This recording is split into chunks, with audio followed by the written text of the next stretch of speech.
অল্প উপকরণে তৈরি কাঁচা টমেটোর এই রেসিপিটা কিন্তু গরম ভাতে ভীষণ ভালো লাগে। একবার খেলে বারবার খেতে মন চায়। কাঁচা টমেটোগুলোকে স্লাইস করে কেটে নিয়েছি। অল্প ক্যাপসিকাম নিয়েছি লম্বা করে কেটে, পেঁয়াজ কুচি, কাঁচা লঙ্কা আর পোস্ত বাটা, এই হচ্ছে এর উপকরণ।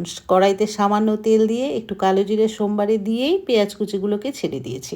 হলুদ দিয়ে একটু ভাজা ভাজা করে নিলাম। ভাজা ভাজা হয়ে গেলে পরেই কিন্তু টমেটোগুলোকে দিয়ে দিয়েছি। তারপর স্বাদ মতো লবণ দিয়ে টমেটোগুলোকে একটু মজিয়ে নিয়ে ওপর থেকে ক্যাপসিকাম আর কাঁচা লঙ্কা দিয়ে আবার একটু ভাজা ভাজা করে নিয়েছি। যখন সবগুলো মজে গেছে সবজি, তখন ওপর থেকে পোস্ত বাটাটা দিয়ে দিলাম। পোস্ত বাটাটা দিয়েও একটু নাড়াচাড়া করে ভেজে নিয়ে পোস্ত রেখেছিলাম যে বাটিটা, সেই বাটিটা ধুয়ে সামান্য একটুখানি জল দিয়ে দিলাম। এটাতে কিন্তু বেশি জল দিলে একেবারেই খেতে ভালো লাগবে না।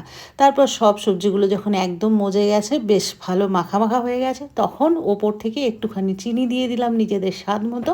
তারপর কাঁচা তেল ছড়িয়ে দিয়ে, সর্ষের তেল ছড়িয়ে দিয়ে নামিয়ে নিলেই কিন্তু তৈরি হয়ে যায় ভীষণ স্বাদের কাঁচা টমেটোর সবজি।